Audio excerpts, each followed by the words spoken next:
Good morning, everyone. This is Jessica Rodriguez from UNICEF. Lori and Clara and Philip, are we ready to start?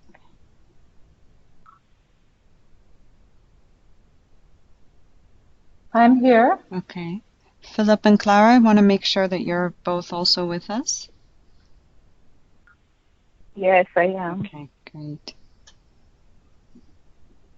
And Philip, are you there?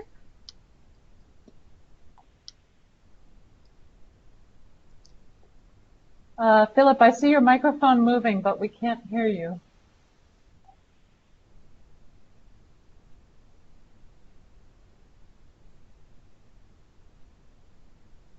Philip? Hello. Okay, great. There you are. Okay.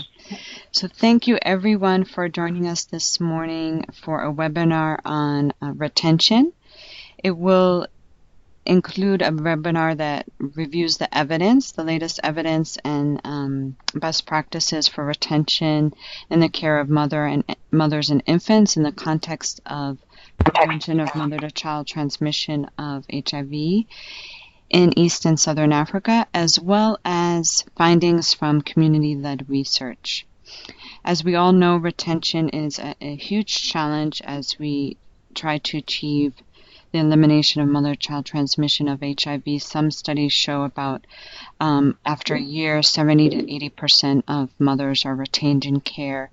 And so we are hopeful that this webinar will shed some light on practices and strategies that facilitate retention in care.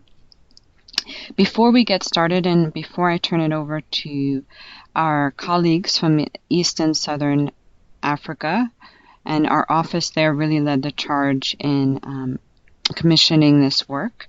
So I will turn it over to them shortly to introduce our presenters. I wanted to review some logistic and housekeeping issues. If you have any challenges hearing or seeing the presentation, please feel free to type in. Some quick measures you can take in order to resolve those problems would be to log in and out of the call, restart your computer, look into your audio device and ensure that you've selected your headphones or your computer speakers depending on which one you're using. It's always recommended to use headphones for the best audio. If you have any questions or comments, feel free to use the chat box to type them in. And as always, we will share the presentations and a recording of the webinar following within a day or two of the webinar. So you will have access to the information and can share it with your colleagues. So without any further ado, I'll turn it over to Lori Goulet and Anurita Baines, who are UNICEF colleagues in the East and Southern Africa office. Thanks so much, Jessica. I really appreciate it. And yeah, we at ISARO are very excited about this webinar. I just got one message from a participant who's having trouble using the link. I got an email message, so I'll try to sort that out as soon as I'm done speaking.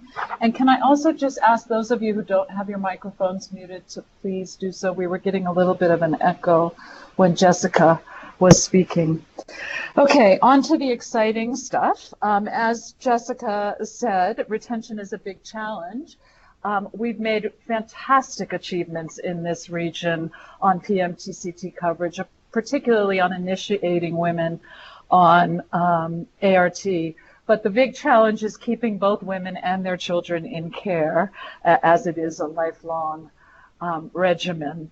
So we thought it would be wonderful to commission some studies. We at UNICEF and ISARO commissioned the first study, which will be presented by Philip Wambua, who is an independent consultant in public health, and many of you who work in the region may be familiar with Philip's work. And he's going to look at evidence-based practices, both with communities and facilities, because we believe that it's a shared responsibility. And then that will be followed by Clara Banya, who's the director of ICW Malawi, a passion and articulate advocate on HIV, and in particular the engagement of women Living with HIV and Human Rights, and she will present some of the research that they did on the views of women living with HIV on retention. So without further ado, as Jessica says, over to you, Philip.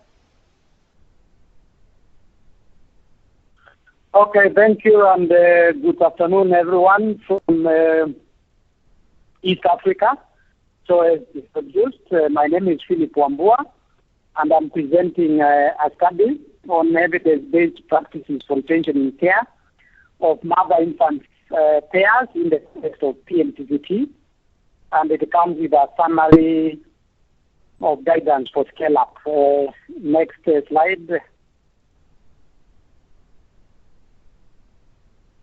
So in terms of the presentation outline, we have I'll be presenting the study rationale, then I'll be presenting the methods, and then I'll go and talk about the evidence-based practices by the intervention areas, the clustered in some intervention areas.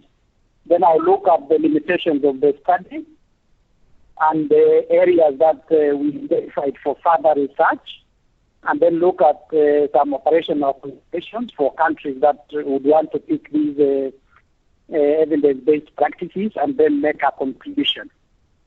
So the next slide looks at the study rationale, and I think this has already been talked about in the introduction. So I think we all know from literature that many countries have made some significant strides towards ending pediatric HIV. The estimate that just came out from UNAIDS show that there are some dramatic improvements in terms of maternal ARV coverage, moving from 61% to around 93% in 2017. And there is also some notable MTCT rate reduction from 18% to 10% in 2017. Maybe one of the things we are seeing from data is that maybe possibly due to the weak retention and adherence during the postpartum period, the MTCT rate at the end of the breastfeeding period in many countries is more than that of 6 weeks. Many countries are showing very good MTCT rates, some even closer to 5%, but at the end of the breastfeeding period, this is increasing to sometimes even more than times the rate at the 6 weeks. So this evidence-based practice documentation was done so that we are able to identify what are the challenges that are hindering postpartum retention of mother and infant pairs. And like I said, it comes with the tools, supporting tools. So when we identify a particular intervention, we also looked at are there that can support the country to implement that intervention. So the next slide, I'll look at methods. Basically, like we can already start suspecting from the method, from the type of the study. This was it involved mainly literature review and then key informants. So I did the key informant interviews by Skype with the experts. I also did through email, and also held a visit to 3 countries. So we have a criteria that we used basically to visit 3 countries, Kenya, Zimbabwe, and Swaziland. So these methods were supporting each other. So some of the issues I identified from literature review, I would pick some issues that I needed to confirm from the others, and maybe also confirm during the field visits. And also field visits would provide studies that I needed to look at further. So we reviewed 44 published studies and great literature, and interviewed 45 PMTCT experts. So maybe one of the issues is how did we define an evidence-based practice? So we only included the practices that were able to impact on one or more of the following postnatal PMTCT and MNH outcomes. The reason why we bring MNH outcomes is because, of course, we know that MNH is an important platform for delivery of PMTCT services. So we looked at if the evidence-based practice was able to increase PMT coverage for the mother or the infant. We included it in this study as a best practice. If it improved prophylaxis, cotrimostazole, EID coverage, maternal viral suppression, and if it also resulted in improving retesting of HIV-exposed infants at 9 and 18 months, and also looked at the MNH practices, fertility delivery, breastfeeding, immunization, and family planning, and also looked at the intervention that was implemented. Did it improve MTCT rate at 6 weeks, and also at the end of the breastfeeding period. So based on this criteria, we looked at the study and asked, did it help to improve any of those outcomes? And that would lead to the study being included in this documentation. So just to bring out a summary in terms of the evidence-based practices. So in terms of the conceptual framework, we looked at the bottlenecks. What are the bottlenecks to PMTCT? And then we looked at what interventions were being used to address those bottlenecks. So in terms of what we were able to group the interventions that we got into 4 big thematic areas of service quality, of human resources, of use of health information, and of the demand generation. So that is how we were able to cluster the evidence-based practices. So we were able to get 12 evidence-based practices based on the criteria I just described, and those are the evidence-based practices that I'm going to discuss in the next slides. So the next slide on intervention area 1, looking at service quality.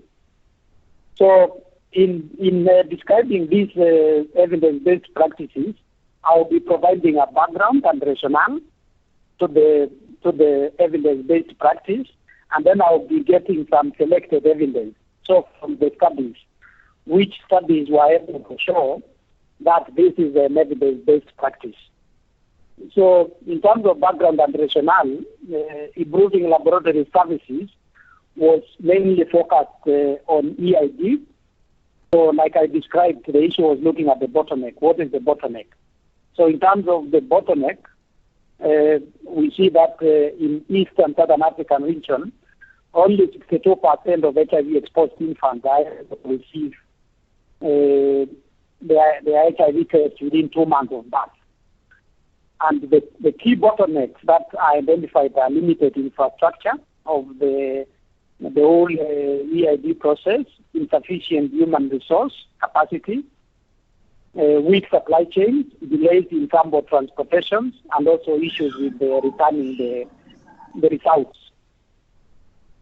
So the evidence-based practices that we identified in terms of improved laboratory services focus mainly on improving efficiency around the EID cascade, and especially addressing the turnaround time. And we know that this is important because it ensures that infants are able to be detected early and are able to be initiated on treatment, and for those that are negative, to continue implementing prevention interventions. So like we can see in the slide, there's one intervention around the point of care testing, which was implemented in Mozambique. That led to early infant ART initiation. There was to address the bottleneck around sample transportation.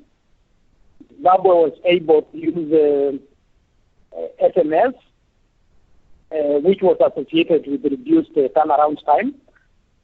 And also Kenya was able to use an electronic medical records to track and communicate EID results, which also improved retention, efficiency, and early initiation into ART. And maybe just to note, this presentation is just creating the appetite to be able to read the whole report. So like you can see, these are selected evidence. The full report has more evidence on improving laboratory services. So the next evidence-based practice is around continuous quality improvement. So in terms of background and rationale, there are bottlenecks around poor quality of care, including long waiting hours, earlier workers to adhere to guidelines, suboptimal quality of counseling, and even health worker attitudes, which negatively impact on retention in care from other infant pairs. So the continuous quality improvement interventions work towards addressing those bottlenecks. In most of the studies that we got, this involves the establishment and training of quality improvement teams.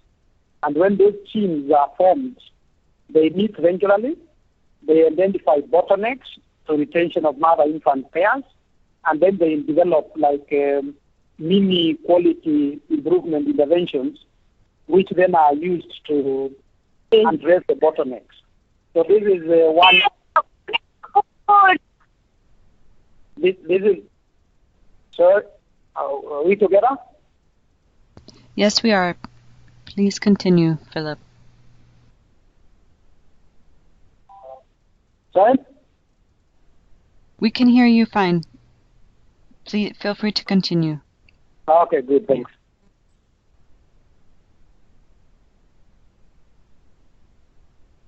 Okay, so continuing on quality improvement, and I will be slow so that if I'm not clear, I can let me move slowly. Philip, quality improvement. It's very clear, actually. Yes? It's very clear, actually. So don't worry about that. Just please proceed. Good, thanks. So in terms of quality improvement, there are 3 studies. So one of the studies is from Nigeria, which implemented continuous quality improvement interventions, like I described, where quality improvement teams were formed in health facilities. The health workers were able to identify what are the bottlenecks that are leading to poor uptake of postpartum interventions, and then they developed mini quality improvement interventions. So that was associated with the significant improvement in EID coverage. There's also a similar study from Cote d'Ivoire where it resulted in improved retention in care. And then there is a Kenyan continuous quality improvement study that provided mentorship and coaching to health workers, and it was associated with increased retention from other infant pairs. So the other evidence-based practice and service quality is combined mother-infant clinics. So the issue here is the mother comes to the facility for routine postpartum services and brings the baby also at different times.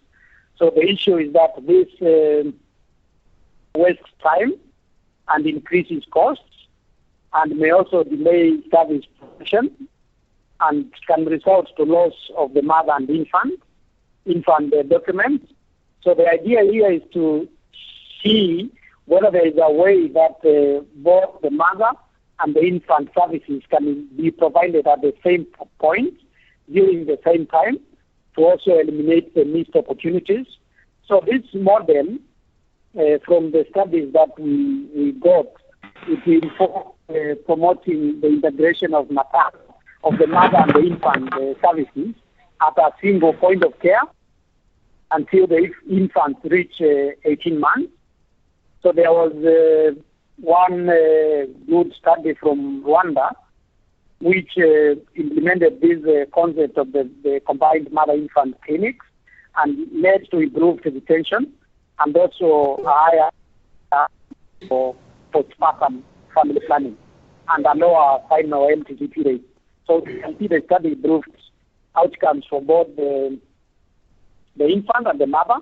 And then there was another study from South Africa where the mother and the infants continued to receive HIV care and routine services together until the end of breastfeeding, and it was associated with improvement in the mother's engagement in care, viral suppression for the mother, and also extended breastfeeding.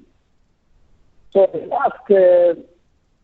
the last evidence-based practice under service quality is integration. So this is integrating PMTCT services with other M&S services. And of course, the issue is weak integration leading to missed opportunities.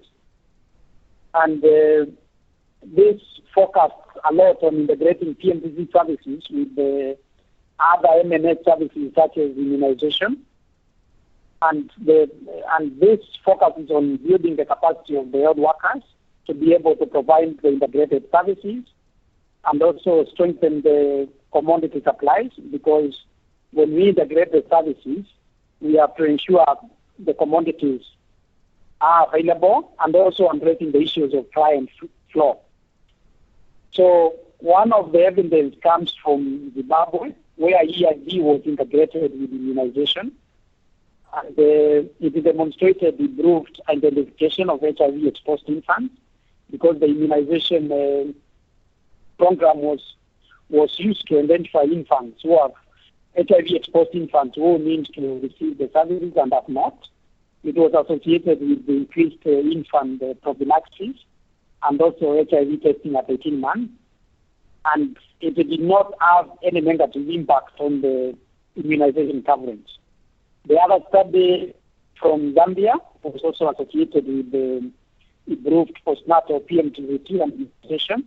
And then a Kenyan study that integrated HIV services with M&S services during the prenatal and postnatal periods also reported improvement in maternal enrollment in care and EID at 3 and 9 months.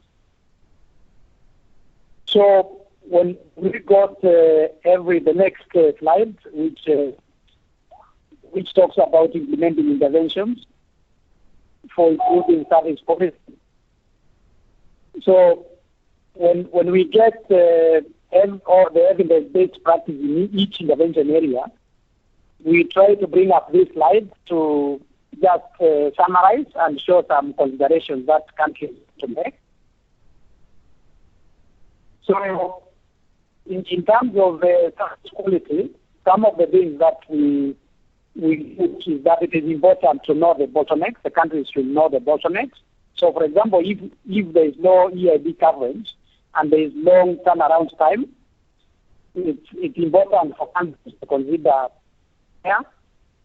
sprinters and integrated or innovative sample transportation. If clients come for fast visits and don't return, it is useful for countries, and they complain about issues of waiting times, client feedback being poor. The countries can consider to pilot or scale up continuous improvement. If coverage for some services is high, but low for others, for example, if MCH services like immunization are high and other countries can consider to implement the combined mother-infant care clinics or to integrate services for better outcomes. We also look at some key considerations, some things that countries need to note, is that POC does not replace the larger conventional laboratory systems. So countries need to understand that and implement. The quality improvements also needs to be participatory. They need to engage workers throughout the process.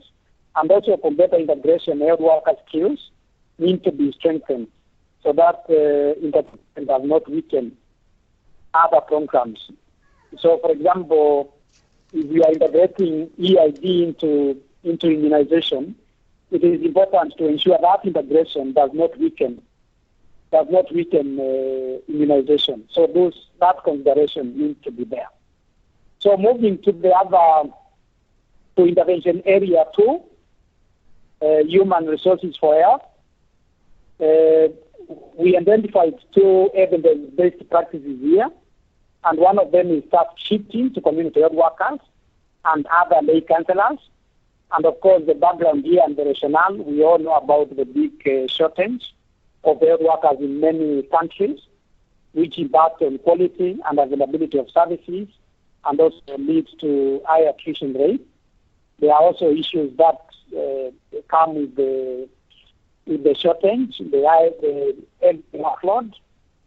So that shifting here is important, and it involves delegating roles to the lower level cadres, especially community health workers.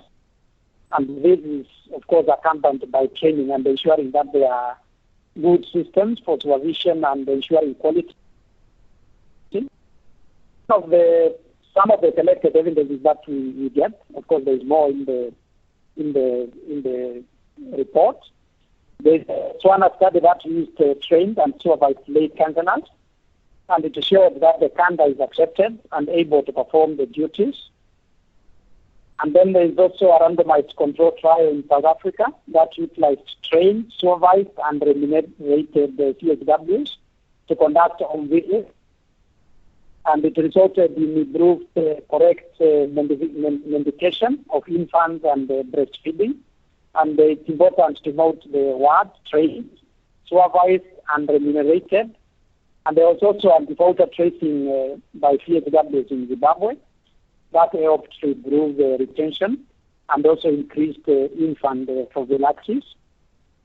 Then the other practice that we got, performance-based financing. So this is around addressing the bottleneck of poor motivation of health workers. Of course, we know that poor motivation impacts on delivery of PMTCT services, which has an impact on reducing retention. So performance-based financing involves providing incentives. These can be monetary and non-monetary to health workers who perform well, and indicators that need to be met and targets are set and paid.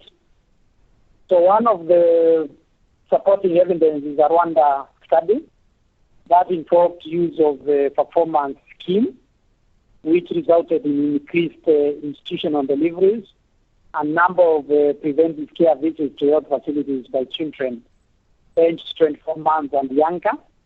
So like I said when I was talking about how we consider the evidence-based practice, so this is basically around the MNH, but we know that this is an entry point for PMTCT. And there was also an evaluation study of about a 3-month PBA project in Mozambique that was associated with improved MNH and PMTCT indicators, including EID at 9 and 12 months, and also ART coverage for women, and also postnatal consultations.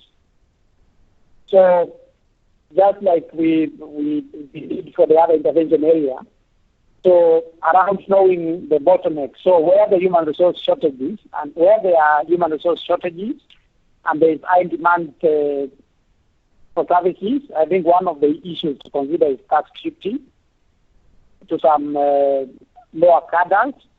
And if the health workers are underpaid and there is low morale, maybe an indicator to consider can be performance-based financing.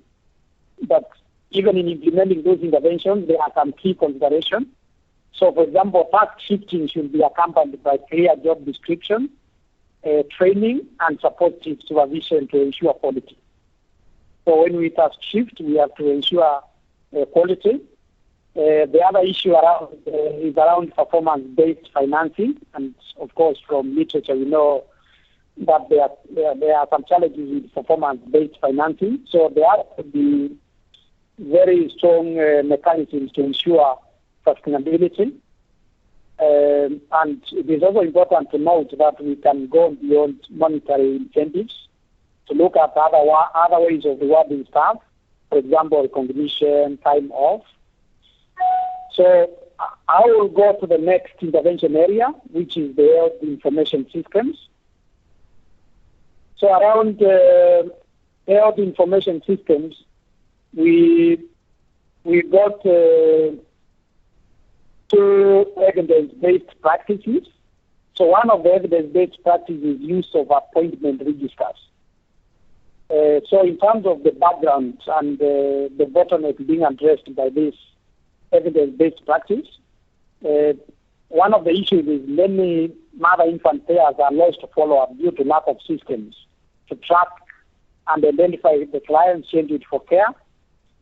Then this evidence-based practice involves the use of an appointment diary where the health workers are able to record and follow up the appointments for mother-infant pairs.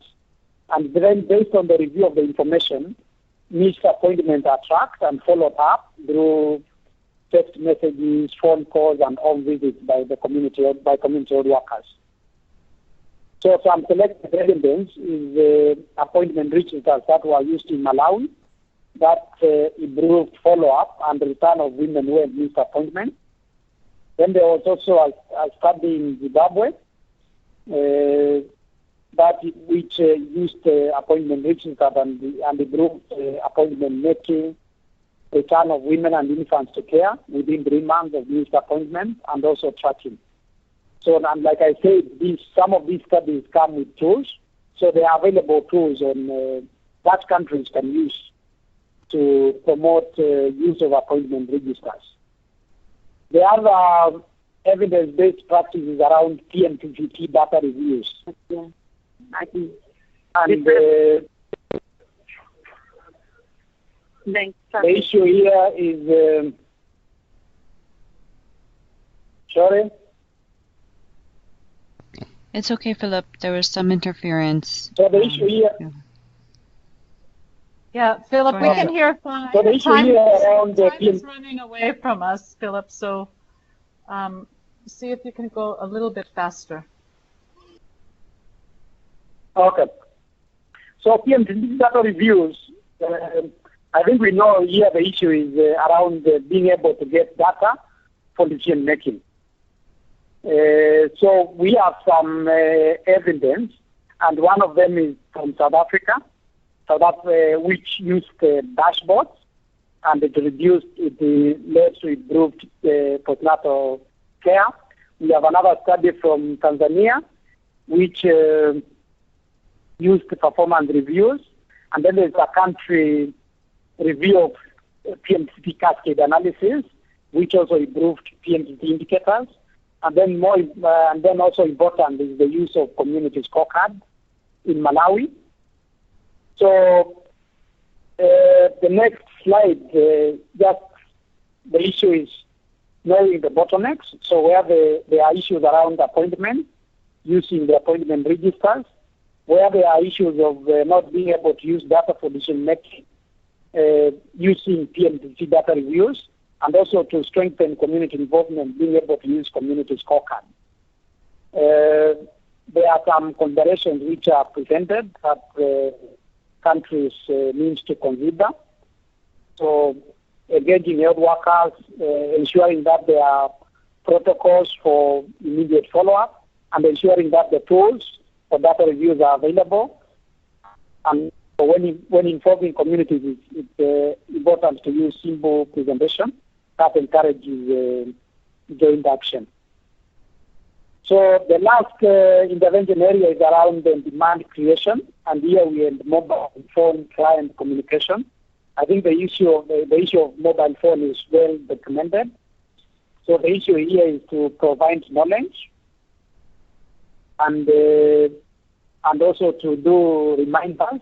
So the interventions usually involve phone calls, text messages, or a combination of both. Sometimes there is use of dedicated case manager to communicate with clients.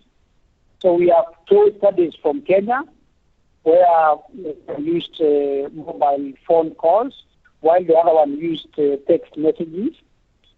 And then there is a South African study that combined telephone calls, text messages, the case manager was used, and all these studies were associated with improved PMTCT outcomes. The next one is around peer support interventions, which has been documented by other countries, especially those that looked at community aspects. So the issue here is to address interpersonal barriers, and mainly they involve other mothers who are living with HIV, and the support is provided during clinic visits or sometimes through home visits by member mothers or through some facilitated peer group models. So they select 3 selected evidence. One is from Zimbabwe, which used member mothers and improved EID. The other is a member mother study from Africa that also that resulted in improved breastfeeding, and then another support group in Zimbabwe that resulted in improved retention. The other evidence-based practice is around male partner involvement, and this is basically to address gender issues, which I'm sure many of us are aware of. And they mainly focus on encouraging and empowering men. So we have 2 studies, one from rural South Africa, and it was associated with the increased ANC attendance, improved knowledge, and also improved infant taxes, and also a UNICEF community and facility linkages program in several countries, which documented male involvement as having resulted in improved ART adherence, improved infant feeding practices, and also lower rates of newborn HIV infection and mortality. The last one is around the use of incentives. So this addresses the financial barriers in accessing care. So this mainly addresses the demand side financing, which limits access to fertility delivery, postnatal care, and other M&H services. And it focuses on both monetary and non-monetary incentives. So one of the studies is on conditional cash transfers from DRC, which reported the increased PMTCT retention and care 6 weeks. And then another study in Uganda that used transport vouchers and also some supplies and incentives for the baby and the mother, and it was associated with increased institutional deliveries. So that is the discussion around demand generation. Some of the things around important to know the bottlenecks and what to use. For example, if there is more PMTCT indicators, then we know that demand is a challenge. And to improve knowledge, we can use mobile communication to remind women. And we can also use some, when there are issues with gender norms, countries can try peer support and also male partner involvement. So some of the key considerations is that when text messaging is used, there is means to ensure these are interactive, tailored, and that there is a 2-way text messaging. It shows to be more impactful. So countries need to to consider doing some formative assessments to understand the issues, to be able to define the right messages, and also in terms of theatre, it's important to consider cultural sensitivity and also sustainability in the local context. For incentives that use for evidence-based projects that use incentives, it is important to think about sustainability and also to protect women and their infants from stigma and discrimination. So basically, those are the evidence-based practices. Maybe some limitations on this documentation is that we excluded many studies because they were not linked to outcomes. So I know out there as PMTCT players, we know many other practices that work, but we were only able to include them if they were associated with the outcomes that I presented as I was starting. And then there was also the issue of being able to contextualize to the countries, to the specific countries. So this being a regional study, it was not possible to contextualize to the context of each and every country. And of course, although the best review was extensive, we were only able to cover 3 countries, mainly due to resources and all that.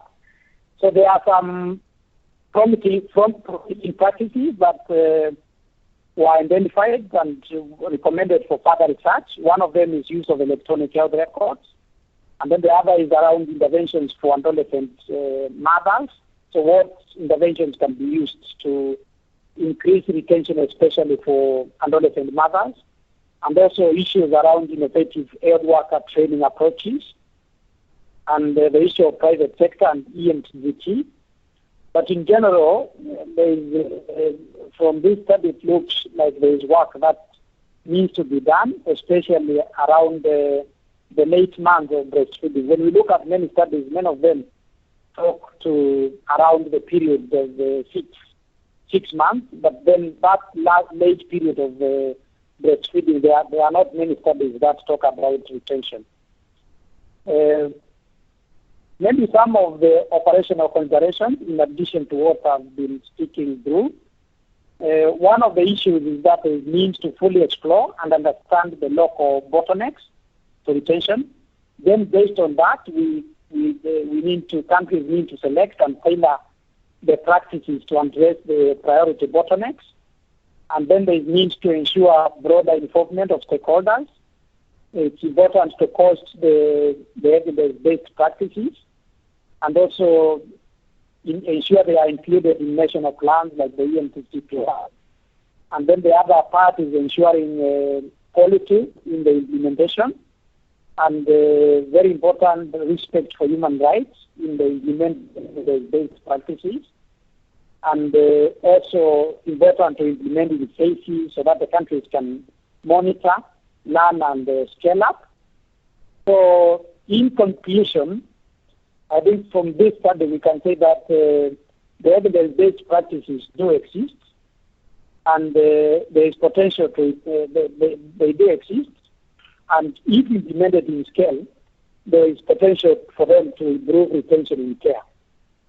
Another very important conclusion is that maybe one evidence-based practice cannot work on its own to ensure retention. So it's important to ensure there is multifaceted and multiple level interventions that address bypass bottleneck.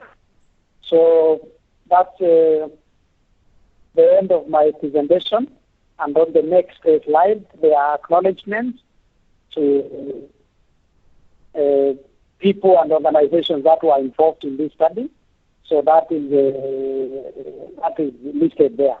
So I say thank you, and to note that we have tools and resources. So these are available at the end of the presentation as annexes that countries wish. So, and like I said, this is just to create the appetite. So the final report has more selected evidence-based practices. Thank you very much for listening.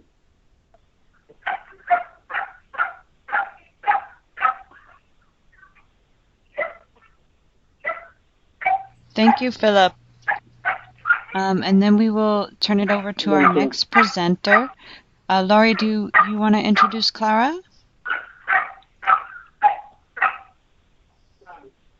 Sure. I hope Clara's still on. We've been having a little bit of challenges, but I think she is there now. Clara, as I said, is the director of ICW Malawi. Who's got a dog in the background? Yes, somebody. And if anybody doesn't have their phone muted, could you please do so? Claire is going to present us some work that they did in 3 countries looking at the views of women living with HIV on retention. So over to you, Clara. And thanks so much. Thank you so much. Good afternoon from the warm heart of Africa, Malawi. I'm going to present the report on community-led qualitative research. It's not just community-led, but it was a woman-led research. And I'm representing ICW and the Global Network of People Living with HIV. The research was coordinated by the Global Network of People Living with HIV, GNP+, and the International Community of Women Living with HIV, in partnership with ICW Malawi, ICW Eastern Africa, and Zambian People Living with HIV, NZP+, with support from UNICEF and Johnson & Johnson. Next slide, please.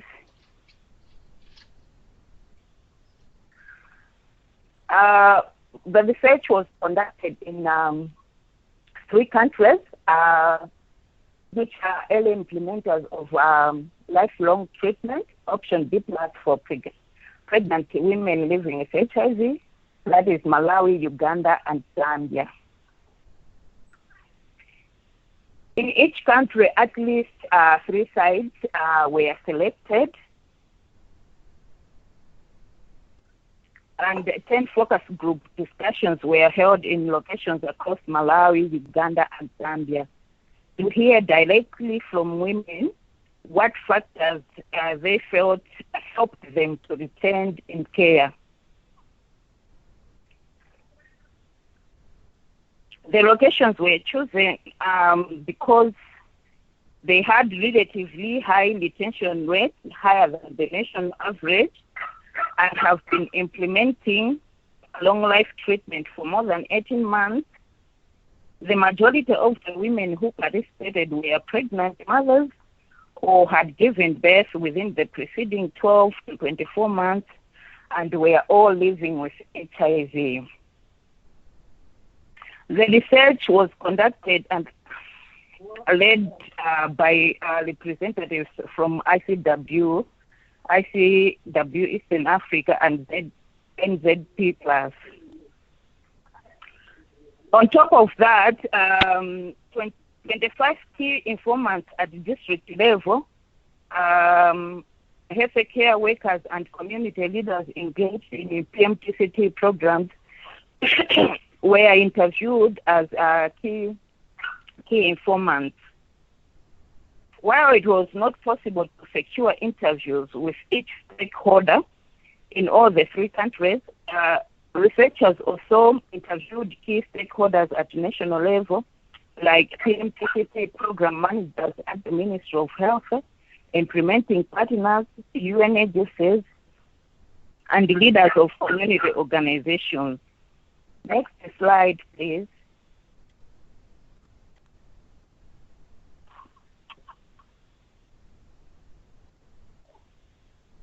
This research set out to discover the factors help pregnant and breastfeeding women living with HIV to adhere to treatment and remain in care. In addition, the research set out to answer the following questions. What is the role of health care workers in promoting adherence and retention?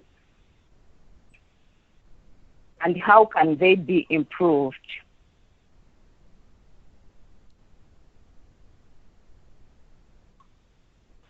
Next slide, please.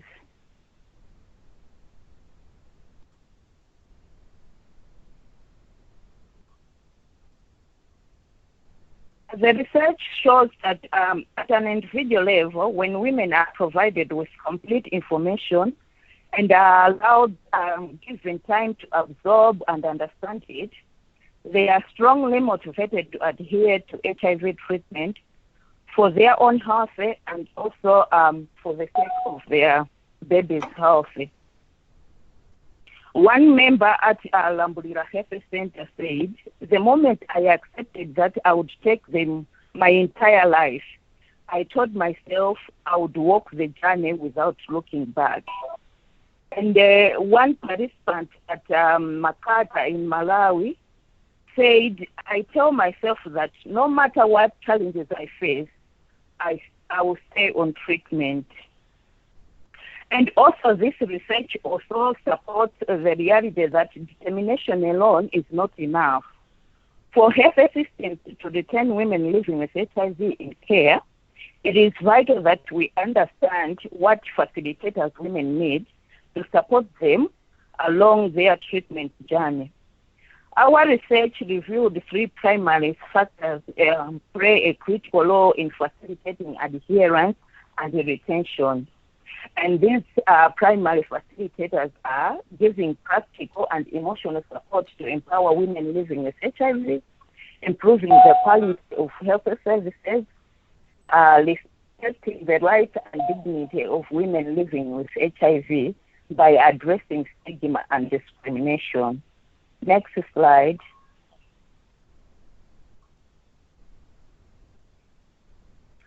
On support and empower women living with HIV, the key facilitators there,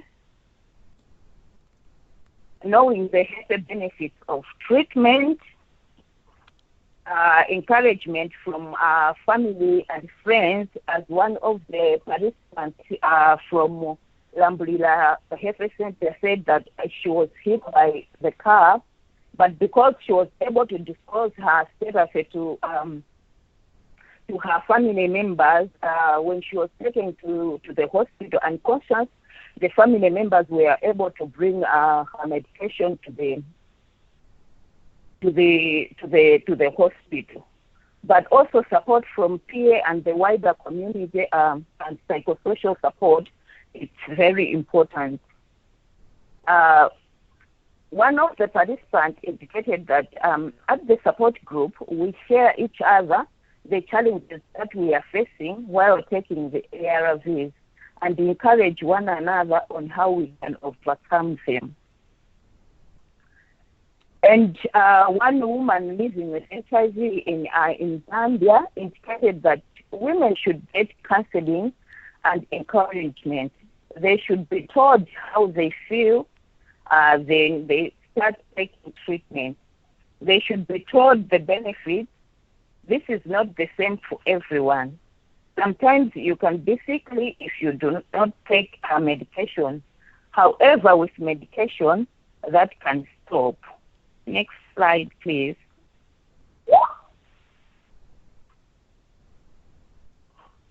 I think I have talked about that slide. Go to slide 8.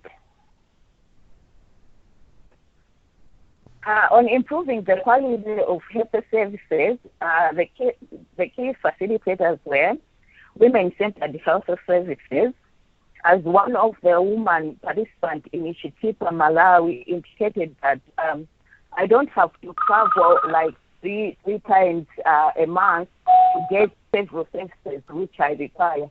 When I come for my appointment to get my medication, I'm able to access under 5 clinic services for my baby, but also family planning services. But also another key facilitator was well-staffed and equipped facilities, which motivated health care workers to give services that made their clients satisfaction, and free services and nutrition assistance. The clinic has special days for appointments, i.e., teenagers come on Saturdays, breastfeeding mothers and pregnant mothers on Tuesdays, and the rest of the clients on Thursdays. As a result, we do not wait long on the queue. That was a woman living with HIV at Lambrira Health Center in Malawi. Next slide, please. One of the health care workers at Makata Health Center in Malawi indicated that systems of registers monitor retention, and a lot of volunteers help to provide the service. Support groups provide encouragement. Expert clients provide counseling and do follow-ups. This helps them a lot to return the mothers into care and treatment. Next slide, please.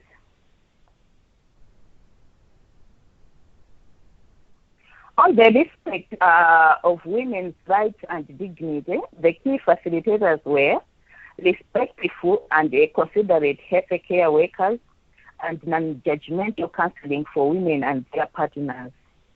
One of the women in Entebbe, Uganda, indicated that what motivates me to come for medication is that the doctors do not treat us badly. They do not back at us and order us around saying, "I told you to go there." The doctor handles you very well. He or she cares to look for your file if it gets lost, so that you leave this place with medication. Next slide, please. And one of the implementing partners in Uganda indicated that we have seen better retention among those enrolled in the support group because they are able to get the peer counseling. Stigma is still very high, but you will realize that if you enrolled within the psychosocial support group, then stigma can easily be addressed. And on the recommendations made, the recommendations made were that on support and empower women living with HIV, one, providing comprehensive counseling. High quality counseling is paramount and important to facilitate adherence from the point prior to testing through treatment and care. Counseling must be available to women diagnosed with HIV during pregnancy or breastfeeding to support them to understand the diagnosis and the benefits and challenges that they might face while taking the treatment. Invest in peer support initiatives at community and health facilities. Programs that enable women living with HIV and their families to gain support and earn from their peers are valuable in all their forms, including support groups, mentor mothers, male mentors, etc. A variety of peer support should be offered to address the differing needs of women, i.e. adolescents and breastfeeding women. On scaling up comprehensive treatment with RAFE programs, pregnant mothers or breastfeeding women diagnosed with HIV must be provided with all the information they need to understand the benefits of treatment, the possible side effects, and the need for adherence. Equally, women must be given time and support to absorb and understand that information so that they can make an informed decision or informed choices about their treatment. This is particularly critical as women with HIV embark on a long, lifelong treatment during their pregnancy, when often the focus is on the baby's health. Treatment programs can be delivered most effectively by peer educators and networks of people living with HIV, especially women living with HIV and other community groups. but also ensure male involvement initiatives are sensitive to women realities. Initiatives to encourage male partners to engage in HIV and PMTCT programs can benefit women and their families. However, these initiatives need to be designed and implemented in ways that do not have negative consequences for women. On improving the quality of health services, the recommendations made were design and implement health services that are person-centered. Differentiated service delivery approaches are needed to meet the specific needs of women who are accessing HIV, PMTCT, and maternal health services. Service delivery should also minimize inconvenience and ease access. This may include use of mobile clinics, drug distribution points, moonlight and weekend timing, appointment tracking, task shifting, and linkages between the services. On investing in adequate numbers of trained and motivated healthcare workers, HIV treatment and care services must be safe, accessible, acceptable, affordable, and appropriate. Minimum standard of care policies and standards should be set at the national level and comprehensively adhered to by program staff in order to deliver high-quality services.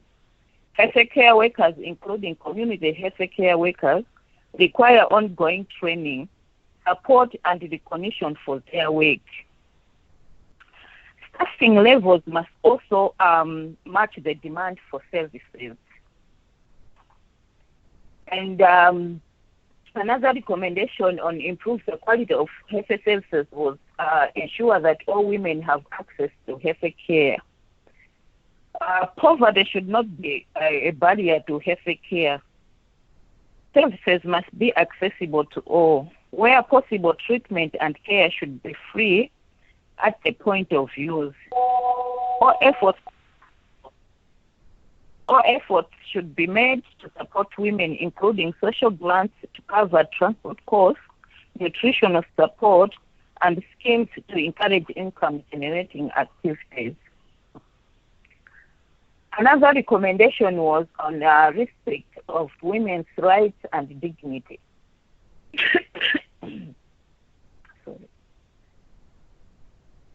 There is need to invest in efforts to end stigma and discrimination and violence. Detention levels and uptake of health services will continue to be held back so long as women face stigma and discrimination and violence. Programs to reduce these are needed at every level, addressing partners, community members, faith and traditional leaders, and healthcare workers. These programs also need to be supported by policies and laws that promote the rights of people living with HIV and key populations to access services and not criminalize them. Another recommendation was made on embedding respect for human rights in service delivery. All staff and volunteers providing services must be well trained and supported to respect the human rights of women living with HIV and treat them with dignity. Services should be designed and delivered in a way that guarantees confidentiality and respect informed consent. And another recommendation was on meaningful involvement of women living with HIV. The principle of engaging affected communities meaningfully needs to be put into practice. Women living with HIV understand what works and what does not work for them, and can help design and implement programs that are effective. There is also need to ensure opportunities for monitoring and feedback from women and the wider communities utilizing the services so as to improve the programs. Next slide.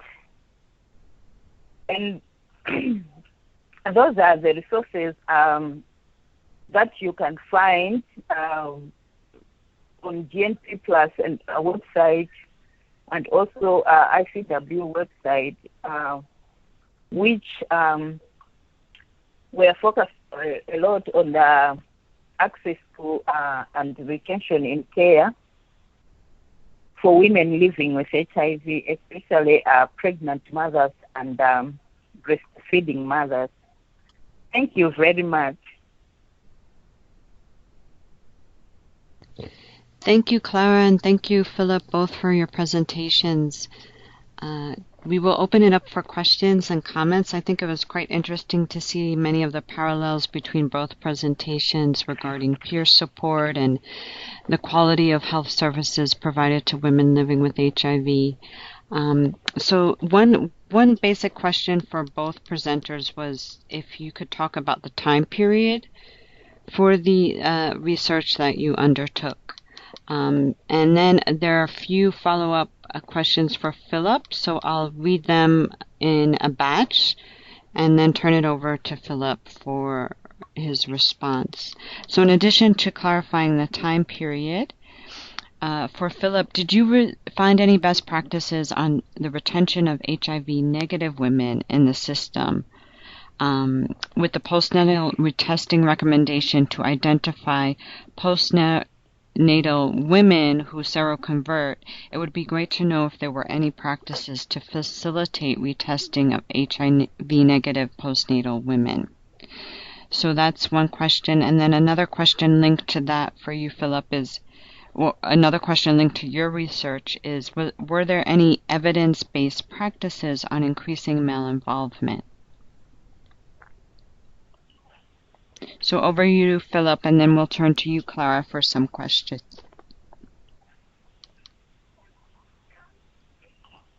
Okay, thank you for the questions. I think the issue of HIV-negative women is a very important question, because we know that can increase the infection during the postpartum period. But there was no study that we found around this area. I think, like we know, until quite recent, I think a lot of focus was on those that are positive, but now there is good drive for to look at HIV-negative women because of the knowledge on infection during this period. So I would consider this an important part for further research. It's quite an important question, especially when you consider infection during that period. So that's what I would say.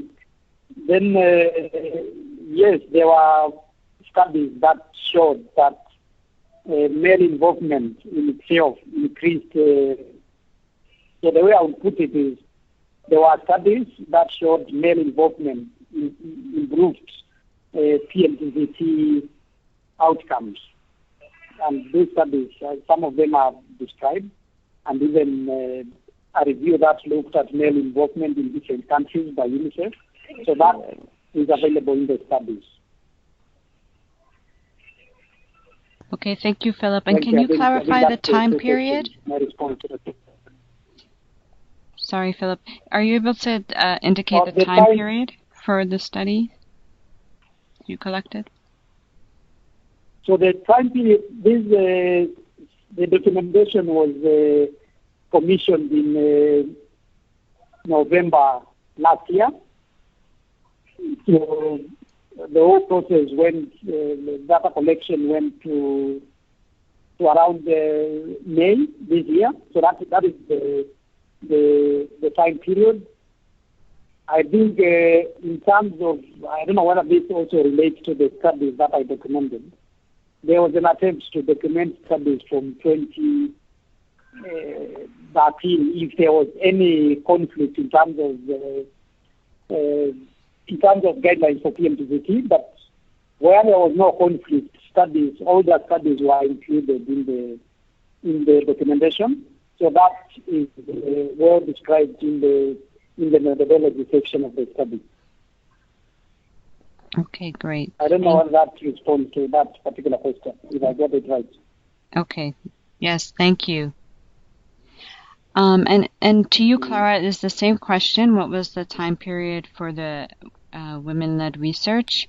And then there's another follow-up question that talks about the difference in both of the presentations, given the fact that stigma was not mentioned in the evidence-based practices.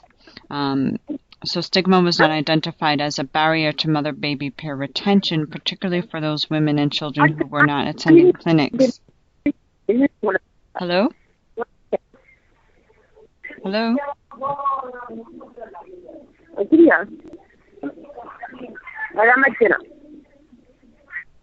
So sorry, I think somebody was not on mute. So there's one question for Clara, which is regarding the time period of the women-led research, and then the second follow-up question is from Stuart Keene, and he says he was surprised that, unlike Clara's presentation, Philip's presentation did not identify stigma as a barrier to mother-baby pair retention, particularly for those women and children who are not attending clinics. Was that because stigma wasn't identified as a barrier in the 3 countries, or were there no evidence-based interventions related to stigma? So I'll hand that over to both Clara and Philip.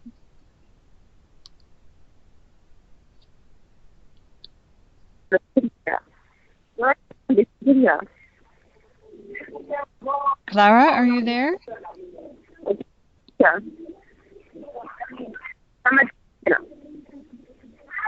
Clara, Clara, are you with us? Clara, the connection has gone very bad. Can you hang up and I'll call you right back in? And maybe in the meantime, Philip can answer. Okay. So, stigma and discrimination was identified in this documentation as a barrier. So there were issues of stigma, partner disclosure. So this was identified as a barrier to retention in care for mother-infant pairs. And that is where I described interventions around peer support. So peer support intervention, the mother support group were being used to address that bottlenecks. So I can say it was identified. Maybe I didn't mention it, but it was one of the barriers, and the evidence-based practice to address that was use of the peer support mechanisms. Thank you. Okay, thank you. And as we wait for Clara to rejoin us, there are a couple of questions for her, and I would ask Laura Davies, who is a consultant who supported this community-led research as well and works for GMP Plus ICW, maybe to help us respond to some of these questions regarding the time period and stigma. And there's a third question in regards to elaborating on the key facilitator that was identified regarding free services and nutrition assistance. So Laura, are you able to help us out? Hi there, can you hear me? Yes, perfect. Okay, on the timetable, that's an easy question. It was over a 6-month period that the interviews were conducted. And then, I'm sorry, I didn't catch your second question. That was specifically about health services? Well, it was more of an observation that stigma was mentioned in the community-led research, but not in the evidence-based practice research. So Philip helped clarify that, but perhaps if you wanted to elaborate around what was found in terms of stigma and discrimination and some of the facilitating factors to reduce stigma and discrimination, which would enable women to stay in care longer. Okay. And then the third was around free services and nutrition assistance. Okay, on the stigma front, it came up a lot, and it came up at lots of different levels. So this was a problem that women faced when they were experiencing stigma. For example, some of it was self-stigma, some of it was that they were afraid to disclose their status within their home or within their community. So some of the interventions that helped with that level of stigma involved actually educating partners and working within communities. There were lots of different key informants and people within the focus groups talked about the importance of male involvement and trying to ensure that the partners of the women living with HIV actually understood their need for treatment. And there were also lots of instances of women experiencing stigma when they were accessing health services in specific facilities. And again, there were many women spoke of very positive experiences where facilities had changed their approach to make it easier for them to access the services they needed without their status being disclosed. So, for example, being able to attend an antenatal clinic and access HIV-related services at the same time, and some very simple things about just not advertising that clinics were specifically for women who were living with HIV, so to try and have a bit more privacy when they entered those facilities, that they weren't queuing in a line that was obviously for people attending an HIV clinic. So a lot of them were very simple measures that had been taken that just meant that women could attend a clinic, go into the room that they needed to without feeling that anyone in a waiting room or anyone else attending that facility could immediately tell why they were there.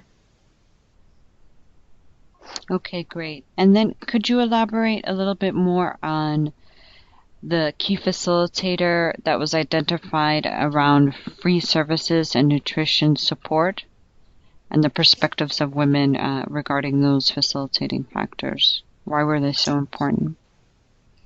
I think this partly came into play because of the timing of when some of the interviews took place, but we were certainly surprised at how many people spoke of the fact that in the past they had had the advantage of having free nutritional supplements, food for their children as well as for themselves, and that this had been something that had automatically come to them alongside their HIV care. And they felt that that was in many places lacking. And some of the researchers I know felt that that was because this was a time of particular hardship in those countries for reasons to do with the crops and the weather, and that actually a lot of people were really struggling with basic subsistence, and that not having support in that area made it even harder still to then be retained in their HIV care.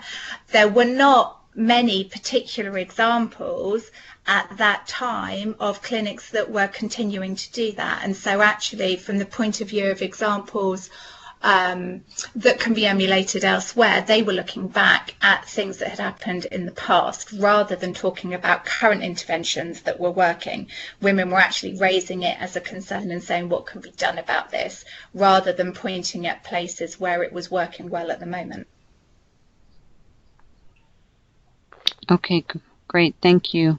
And do we have Clara? Are you with us again? Yes, I'm back. Okay, great. Sorry for that. No, we're sorry to have lost you. So we'll continue. There are quite a few questions that have come in for you. So the next question is from Rose Wafula, and she thanks you for your interesting presentation and says that you mentioned that in implementing male engagement, we should consider women's realities. Could you share a little bit more on the specific feedback from women on what that looks like in terms of service delivery and programming? A lot of women had challenges to disclose their status to their husbands. Most of them face a lot of stigma and discrimination, and isn't chased out of their families because they were being blamed that they are the ones who have brought HIV in the family. So male involvement really promotes PMTCT programs. When fellow men see the women being escorted by their husband to get the medication or to come for antenatal clinics, they get motivated that, no, this is a normal thing and everyone else can do it. Okay, great. Thank you. And a follow-up question for both Philip and Clara is around adolescent mothers, and if there were any specific issues that your research illustrated around, or solutions and strategies around improving retention among adolescent mothers.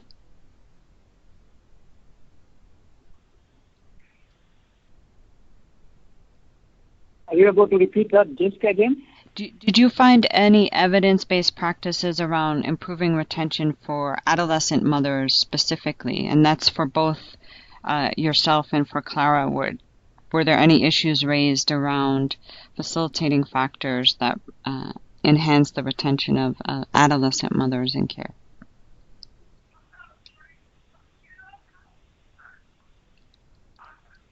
Okay, around adolescent mothers, as a discussion during the key and the interviews in the country, it was raised as an issue.